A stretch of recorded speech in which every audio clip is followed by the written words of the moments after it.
So let's look at writing a unit test for a controller that accesses a database in a .NET MVC web server.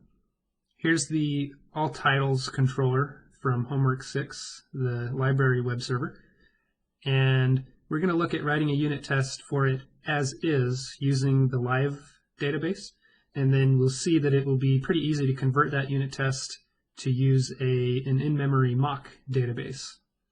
The controller itself, the code in here and the query and what we return, will not have to change at all because, again, link is not specific to any one database. We can change the connector for it so that it can convert any link query to either using a real database or a mock database. So I have some pseudocode here for what this controller sort of needs to do. I've left out all the filter logic and everything.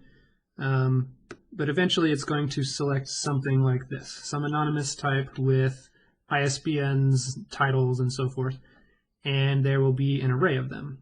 So we will return the JSON of query.to array to the view. I have the actual solution to this down below, but I'm not going to show it since you'll be writing your own solution. But when we run this, it will work since there is actually some real code down below. So let's take a look at that.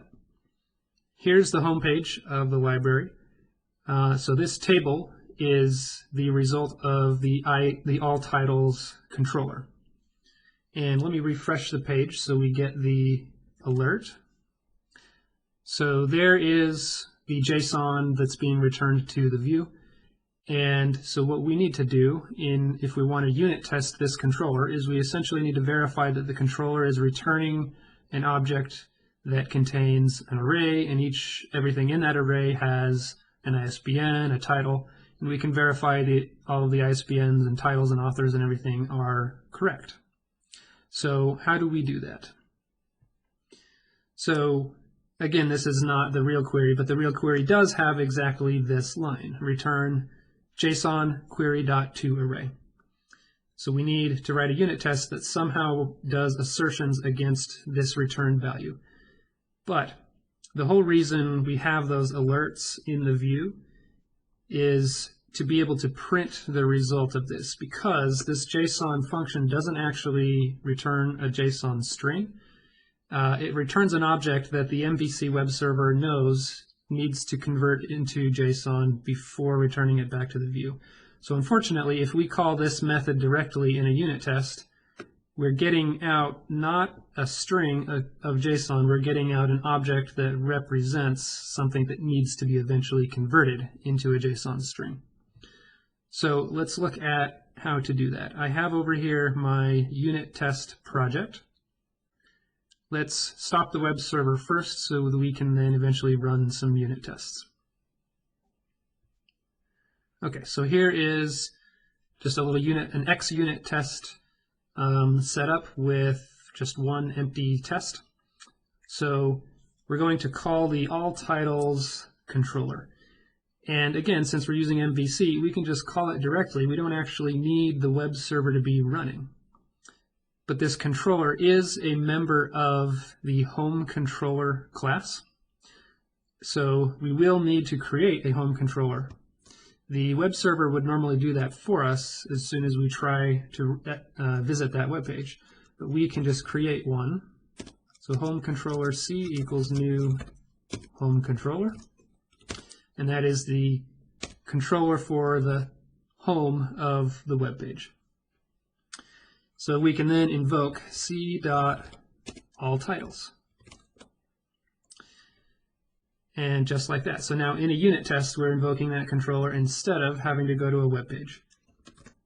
So let's write some assertions. I'm not actually saving the return value yet. I'm just invoking the method. So let's save the value.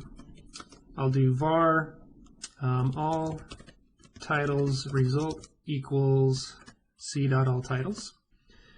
And what we're expecting is a JSON array of things containing title, author, serial, and things like that. But again, it's not actually a string representing JSON. It's this special object that indicates that it eventually needs to be converted into JSON. So it's not actually an array. I can't do something like all titles result at index 0 or anything like that. It does not have an indexing operator. So let's take a look at the return type of the controller. It's actually something called an action result.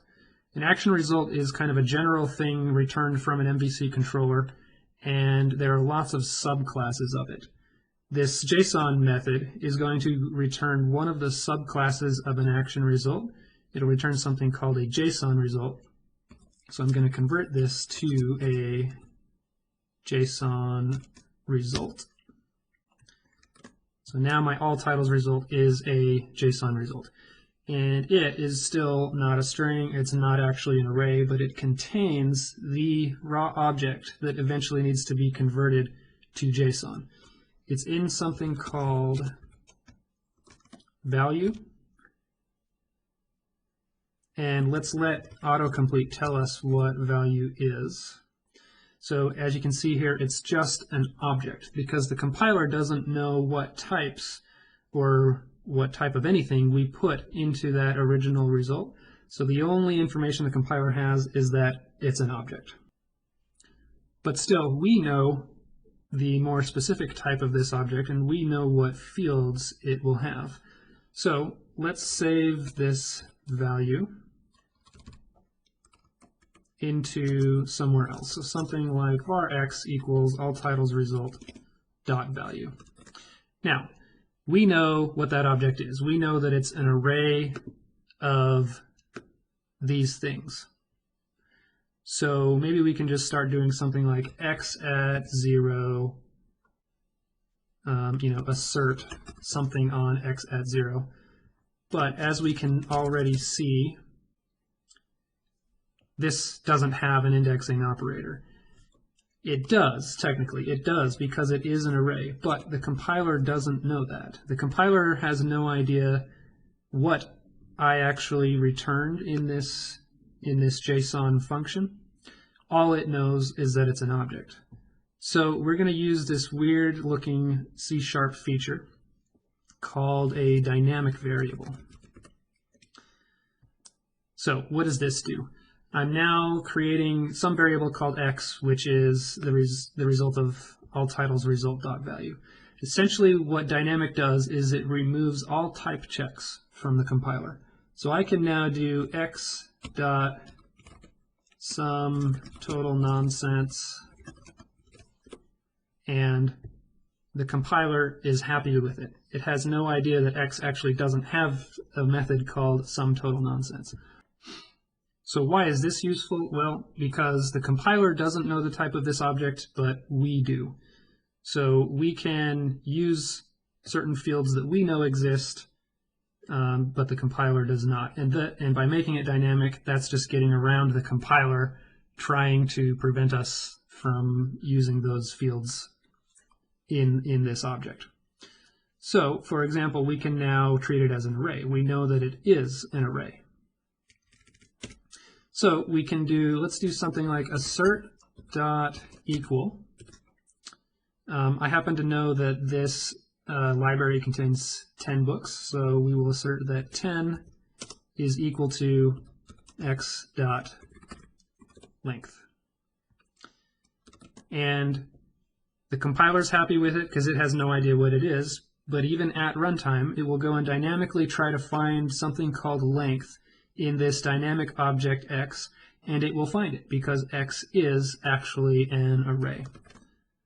So let's try running that. I'm not going to run the web server because we're trying to unit test just the controllers. So I'm going to run just unit tests. So I'll go up to the testing view, run all tests.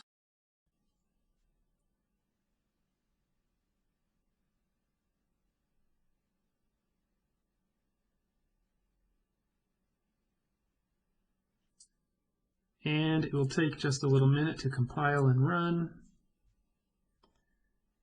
Okay, we see that all of the tests passed.